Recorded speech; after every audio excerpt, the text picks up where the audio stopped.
Aldiouma Sissoko est mort. Le dernier des Mauritaniens est mort. Aldiouma Sissoko est mort loin de son pays, la Mauritanie, qu'il rêvait de retrouver de son vivant. Il représentait pour le mouvement des réfugiés au Sénégal un symbole, un défenseur infatigable et constant depuis les déportations des populations mauritaniennes noires vers le Sénégal et le Mali en 1989. Organisha avait fait une série de reportages sur lui il y a 2 ans que vous pouvez revoir sur notre chaîne. Aldiouma nous laisse un message à travers son combat. La liberté est plus importante que tout le reste. Il aurait pu aller en exil pour soulager son existence. Il aurait pu retourner en Mauritanie et faire le SAFAG. Personne ne l'aurait blâmé pour ça. Il aurait pu tourner le dos à ce pays, devenir sénégalais. Il n'aurait pas été dépaysé, comme on dit Mayowana Kirou. Mais il tenait à son bout de terre mauritanien. Pour l'amour de la Mauritanie, il est resté debout dans la privation, la pauvreté et le mépris de nous tous. Aldiouma a été le chemin vers nous-mêmes et nous l'avons abandonné comme des lâches. Aldiouma vous dit que aimer son pays, c'est se battre pour son propre droit. Aldiouma vous dit que la liberté est plus importante que la vie, comme disait l'autre. Chez Récaprimiens, c'est dimanche, il est 17h. Au sommaire de Récaprime, recrudescence des violences envers des femmes. Le problème foncier dans la vallée. Des citoyens protestent contre la hausse des prix. Dossier de corruption de l'ex-président. Et dans l'épreuve de Récaprime, un vaccin adapté à la Mauritanie. La question de la liberté d'expression et le gouvernement se penche enfin sur le dossier de Cheikh Rida. Des protestations et non un dialogue national, affirme le Premier ministre. Pour finir, comment remplacer les médecins cubains partis de Nouadhibou? À l'international, au Mali, des Peuls et des Dogons apprennent à se parler enfin grâce aux Blancs. On aurait presque pu ajouter au Mali, des Blancs sont parvenus à faire parler 2 races. Tunisie, protestation contre la répression et la corruption. Le Sénégal deviendra président de l'Union africaine en 2022. Sécurité et terrorisme dans le golfe de Guinée, nous annonce la France. Une femme a été poignardée à plusieurs reprises par l'un de ses voisins le 26 janvier à Sepra. Le meurtrier présumé est toujours recherché par la police. Selon le rapport de l'Association mauritanienne pour la santé de la mère et de l'enfant, le chiffre le plus élevé des violences sexuelles depuis 2002 a été enregistré en 2020 avec 1269 cas, dont 351 viols. La volonté des pouvoirs publics mauritaniens à vouloir imposer aux populations autochtones du Sud un aménagement hydro-agricole sans aucune concertation avec les populations concernées crée des tensions dans le département de Mbaye.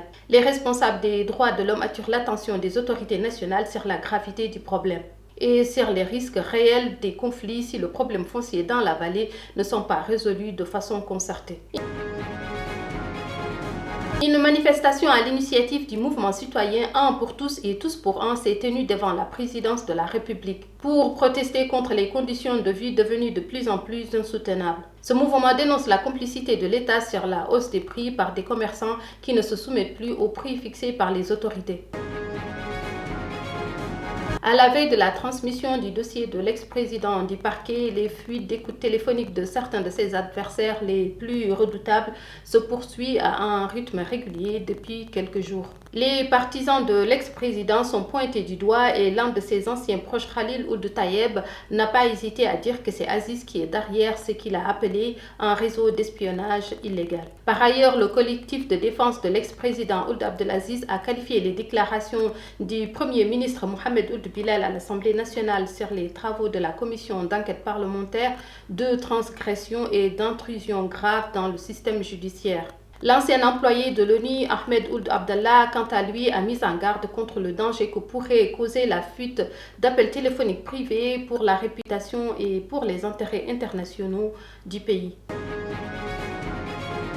La Mauritanie cherche un vaccin anti-Covid-19 pouvant être conservé entre moins 20 degrés Celsius et 8 degrés Celsius, ce qui conviendrait nettement mieux à son climat. La Fondation des médias pour l'Afrique de l'Ouest attire l'attention sur un certain nombre d'enjeux concernant la liberté de la presse et le développement des médias et recommande de leur accorder une attention prioritaire. Le gouvernement est disposé à traiter la question des créances de Cheikh Rida avec les personnes concernées, a affirmé le Premier ministre Mohamed Ould Bilal. Il souligne que le remboursement des dettes des individus ou des organisations ne relève pas de la compétence de l'État. Des députés de l'opposition ont interpellé le Premier ministre pour l'organisation d'un dialogue national. Le Premier ministre a déclaré que l'État ne vit pas une crise politique avant de révéler la volonté de l'État d'organiser des rencontres et des concertations quand les conditions seront propices. Le ministre de la Santé est en train de mettre en place un plan pour remplacer le vide laissé par le départ des médecins cubains qui travaillaient à Nouadhibou.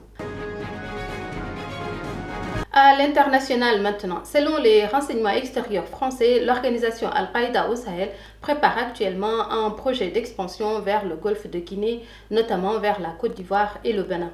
Des combattants sont déjà à la frontière du Nigeria, Niger et le Tchad. Kémy Séba, le leader de Urgence panafricaniste, a répondu que la France est incapable de prévoir des attaques sur son propre sol, c'est quand les terroristes vont frapper en Afrique. Pour le leader panafricaniste, cela veut dire que des ressources ont été trouvées dans le golfe de Guinée. Ajoutant que l'Occident fait le jeu de la mafia, envoyer des casseurs pour créer le besoin de protection, être la menace et la solution.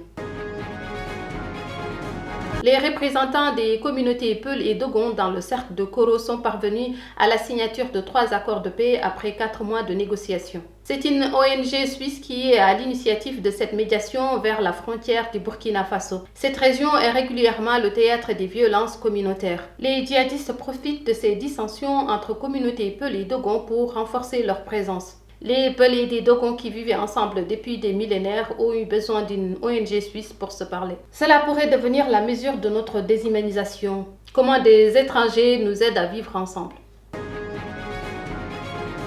Des centaines de manifestants sont descendus dans les rues tunisiennes pour protester contre la répression policière, la corruption et la pauvreté. Ces manifestations ont débouché sur de nouveaux affrontements avec les forces de l'ordre. Le Sénégal va assurer la présidence tournante de l'Union africaine pour 2022-2023, a annoncé mardi le président sénégalais Macky Sall. Voilà, c'est la fin de cette édition. Merci de nous avoir suivis. N'hésitez pas à partager, à liker, à commenter et on se retrouve dimanche prochain. D'ici là, prenez soin de vous et de vos proches.